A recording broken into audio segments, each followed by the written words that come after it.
हरे कृष्णा, राधे राधे, जय श्री श्याम। दोस्तों, आज है माघ माह के शुक्ल पक्ष की जया एकादशी। आप सभी दोस्तों को जया एकादशी की बहुत बहुत बहुत सारी बधाइयाँ। अभी मैं करने जा रही हूँ जया एकादशी व्रत की कथा। तो चलिए 2 मिनट भगवान का ध्यान करेंगे, इसके बाद में कथा शुरू करेंगे। बोलो कृष्ण कन्हैया लाल की जय, बोल खाटू नरेश की जय, बोलो राधा रानी की जय।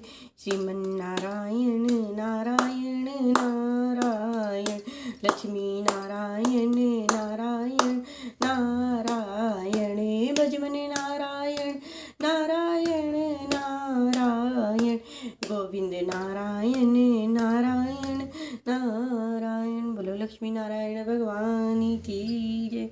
हाथ में आप तिल ले सकते हैं या फिर तुलसी दल ले सकते हैं। पुष्प है तो पुष्प ले लीजिए।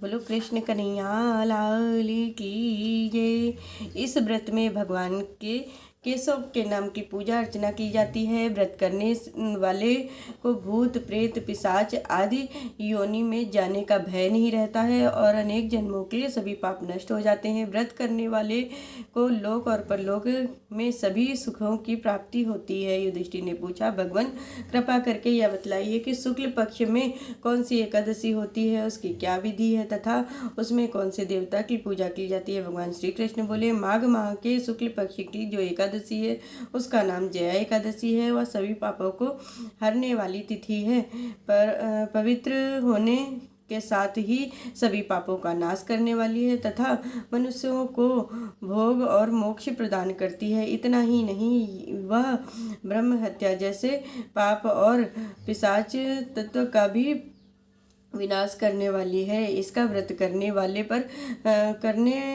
पर मनुष्यों को कभी प्रेत योनि में नहीं जाना पड़ता है। इसलिए राजन प्रयत्न पूर्वक जया एकादशी का व्रत करना चाहिए। हे राजन, मैं एक पौराणिक कथा कहता हूँ, सुनो।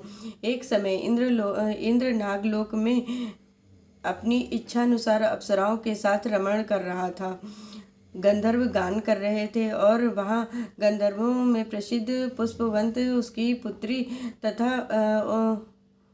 चित्रसेन की स्त्री मलिन, ये सब थे।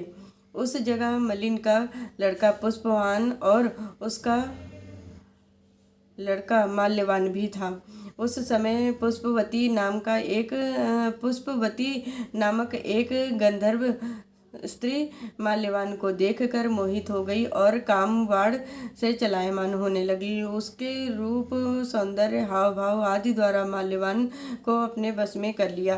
पुष्पवती के सौंदर्य को देखकर माल्यवान भी मोहित हो गया। अतः ये दोनों कामदेव के वश में हो गए, परंतु फिर भी इंद्र के बुलाने पर नाच गाने के लिए जाना पड़ा और अप्सराओं के साथ गाना शुरू कर दिया। परंतु कामदेव के प्रभाव से इनका मन न लगा और अशुद्ध गाना गाने लगे। इनकी भाववृत्तियों को देखकर इंद्र ने इनके प्रेम को समझ लिया और इसमें अपना अपमान समझकर इंद्र ने इन्हें श्राप दिया कि तुम स्त्री पुरुष के रूप में मृत्युलोक में जाकर पिशाच का रूप धारण करो और अपने कर्मों का फल भोगो।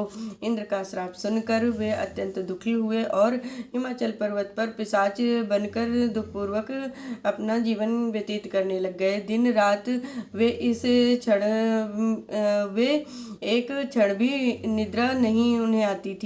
इस स्थान पर अत्यंत सर्दी थी। एक दिन पिशाच ने अपनी स्त्री से कहा, ना मालूम हमने पिछले जन्म में कौन से ऐसे पाप किए हैं जिनसे हमें इतनी दुखदायी या पिशाची योनि प्राप्त हुई है। देव योग से एक दिन माघ माह के शुक्ल पक्ष की जया एकादशी आई। इस दिन दोनों ने कुछ भी भोजन न किया और कोई पाप कर्म भी नहीं किए। इस दिन केवल फल फूल खाकर ही दिन व्यतीत किया और महान दुख के साथ पीपल के वृक्ष के नीचे बैठ गए। वह रात्रि उन दोनों ने एक दूसरे से चिपटकर कठिनता के साथ काटी। सर्दी के कारण उनको रात्रि में निद्रा भी नहीं आई। दूसरे दिन प्रातःकाल होते ही भगवान के प्रभाव से इनकी पिशाच देह छूट गई और अत्यंत सुंदर अप्सरा और गंधर्व का देह धारण करके वे सुंदर वस्त्र आभूषणों से अलंकृत होकर नागलोक को प्रस्थान किया। आकाश में देवगण और गंधर्व इनकी स्तुति करने लगे और पुष्प की वर्षा करने लगे। नागलोक में जाकर इन दोनों ने देवराज इंद्र को प्रणाम किया। इंद्र को भी उन्हें अपने पूर्व रूप में देखकर महान आश्चर्य हुआ और उनसे पूछने लगे कि तुमने अपनी पिशाच देह को किस प्रकार छोड़ा है, इससे किस प्रकार छुटकारा पाया है, यह सब बतलाओ। इस पर माल्यवान बोले, हे देवेंद्र, भगवान विष्णु के प्रभाव से तथा जया एकादशी के व्रत के पुण्य से हमारी पिशाच की देह छूट गई है। इंद्र बोले, हे माल्यवान, एकादशी के व्रत करने से तथा भगवान विष्णु के प्रभाव से तुम लोग पिशाच की देह छोड़कर पवित्र हो गए हो और हम लोगों के भी वंदनीय हो गए हो, क्योंकि शिव भक्त हम लोगों से वंदना करने योग्य होते हैं। शिव भक्त हम लोगों के वंदना करने योग्य होते हैं, अतः आप धन्य हैं, धन्य हैं। अब तुम पुष्पवती के साथ जाकर विहार करो। हे युधिष्ठिर, इस जया एकादशी के व्रत से समस्त कुयोनि छूट जाती है। जिस मनुष्य ने इस एकादशी का व्रत किया है उसने मानो सब यज्ञ तप आदि किए हैं। जो मनुष्य भक्ति पूर्वक जया एकादशी का व्रत करते हैं वे अवश्य ही सहस्त्र वर्ष तक स्वर्ग में निवास करते हैं। भगवान श्री कृष्ण कहते हैं कि हे राजन, इस एकादशी का व्रत करना चाहिए। नृपश्रेष्ठ, जया एकादशी ब्रह्म हत्या का भी पाप दूर करने वाली है। इससे जया का व्रत किया जाता है, इससे इस जया एकादशी का व्रत किया जाता है। इससे सब प्रकार के दान उसने सब प्रकार के दान दे दिए और संपूर्ण यज्ञों का अनुष्ठान कर लिया है। जो लोग इस व्रत को करते हैं वो लोग सभी प्रकार के दान दे देते हैं और संपूर्ण यज्ञों का अनुष्ठान का फल उन्हें प्राप्त होता है। बोलो कृष्ण कन्हैया लाल की जय, भगवान विष्णु की जय, लक्ष्मी नारायण भगवान की जय।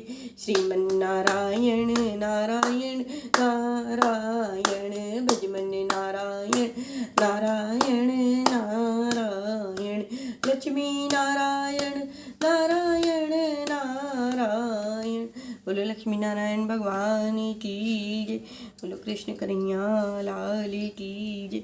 मैंने आज आप सभी लोगों से एकादशी व्रत की कथा कही है, जया एकादशी व्रत की कथा। तो प्लीज़ इस कथा को ज़्यादा से ज़्यादा शेयर करें। जो लोग एकादशी का व्रत करते हैं उन लोगों तक इस कथा को ज़्यादा से ज़्यादा पहुँचाइए। और हाँ, चैनल को सब्सक्राइब करना नहीं भूलिए। प्लीज़ चैनल को सब्सक्राइब जरूर करिए। हरे कृष्णा, राधे राधे। और हाँ, कमेंट में जय श्री कृष्णा, राधे राधे, जय श्री श्याम जरूर लिखिए। जय श्री राधे।